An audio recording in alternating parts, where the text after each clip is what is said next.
ఈ నేపథ్యంలో ఒక విచిత్రమైన స్టోరీ ఇప్పుడు బయటకొచ్చింది. అది నమ్మశక్యం కాకుండా ఉంది. అదేందంటే అసలు ఈ విమాన ప్రమాదాన్ని డిసెంబర్ 29, 2024లోనే పసిగట్టింది ఒక లేడీ ఆస్ట్రాలజిస్టు. ఆమె పేరు ఆస్ట్రో శర్మిష్ఠ అనే పేరుతో ఆహ్, ఎక్స్‌లో ట్వీట్ చేసిందామె.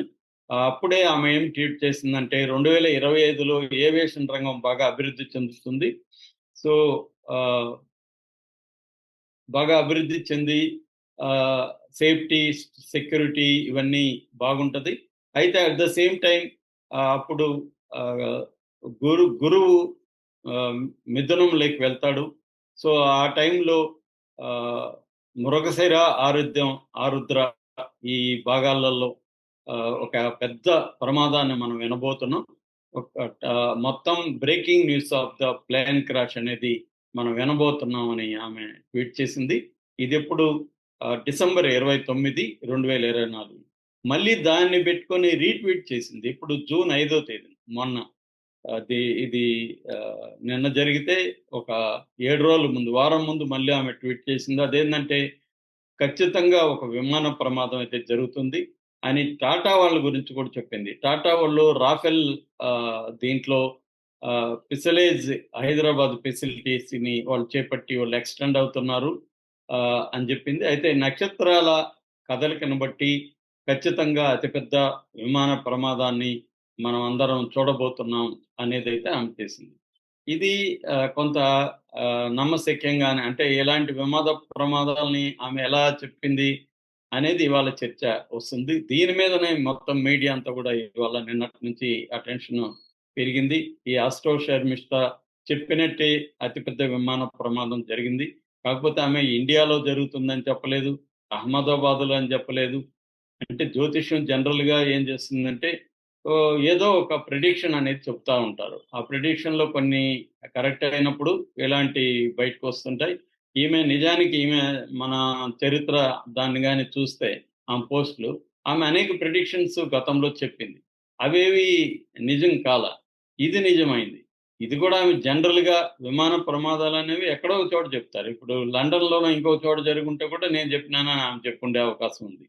కాబట్టి అంటే నాలాంటి ఆహ్, నమ్మని వాళ్ళేమో ఇలా చెప్తారు. నమ్మేవాళ్ళేమో లేదు ఆమె ఆల్రెడీ చెప్పింది చూడు. మరి ఎలా చెప్పింది? జూన్‌లో గూడా చెప్పింది కదా! ఆహ్, అనేది చెప్తారు. జనరల్‌గా జ్యోతిష్యం అనేదేంటంటే రఫ్‌గా ప్రిడిక్ట్ చేస్తారు వాళ్ళు.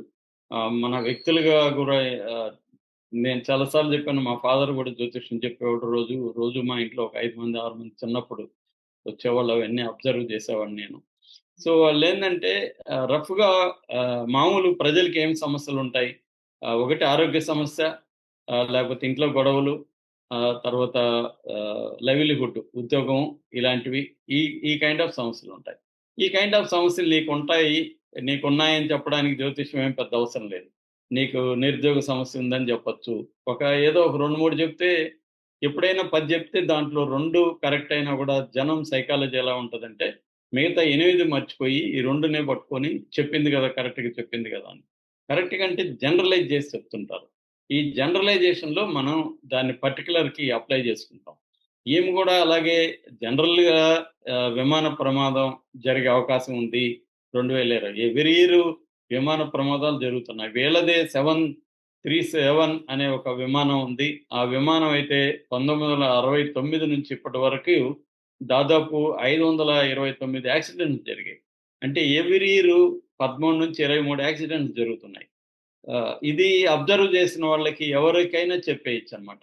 ఇప్పుడు 529 యాక్సిడెంట్‌లలో 5,779 మంది చనిపోయారు.